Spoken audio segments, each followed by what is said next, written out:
What's up, YouTube? So, the video going to be about Isaac Hayes and the soundtrack to Shaft, and did he have to do anything else after that? He pretty much could have just walked off into the sunset after that.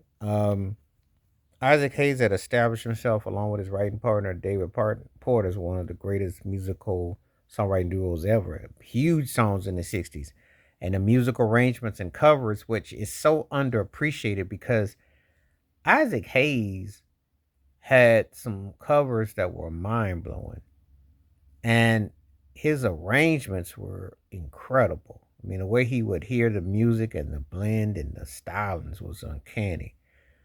When they dropped Shaft, the wah wah guitar and the chorus and the horns was unlike anything you had heard. And it's funny too, because there were a lot of copycats to that style, which went on for quite a few years. Everybody was checking out what Isaac Hayes had done. And he had created a soundtrack to go along with a black leading character that was a private detective, which was like, it was a new dawn, a new day. It was funky, it was fresh, and it hit hard. And you couldn't rock away from it.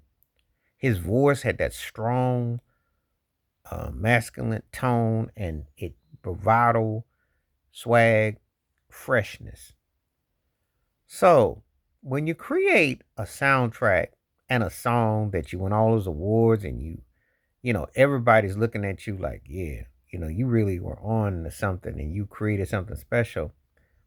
Of course, everybody says you can't go up, but you got to come down because they're going to look at you and think, you know, what else can you possibly do? And he left such a lasting impact with that. He did such a, you know, incredible talent and musicality. So could he have retired after he did the Shaft soundtrack? Yeah, easily. There was nothing else really. I mean, because he had already written great songs.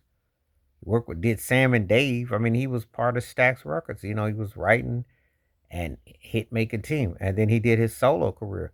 But I mean, when he did that, I mean, how can and he did other soundtracks. He was an actor too. He did a lot of different things afterwards. But Shaft is such a watershed moment that is so strong. It's hard to come back from that because it's kind of like you did the thing in a way that's what everybody's chasing.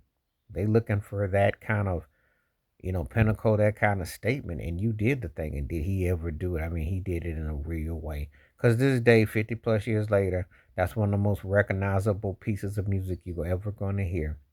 And when you hear that, dun, dun, dun, dun, dun, dun, dun, dun, dun, and when you hear it, he's a bad. It just had everything. And a lot of acts were trying to get part of what he did, some semblance of what he did. So I don't think he ever gets his full due because there were so many great pieces on there. Do Your Thing was a statement, you know.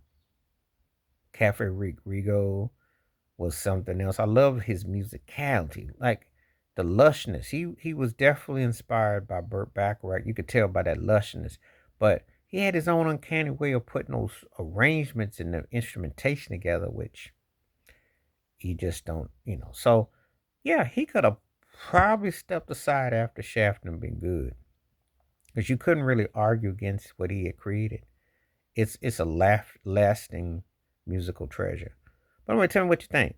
Please hit like, subscribe, work on thoughts, comments, and I do respond. Thank you. Wash your hands. Keep your mind clear. Watch out for another. Share that video if you like and hit that membership. Stay safe, stay blessed, stay woke, stay free. I'm out. Peace.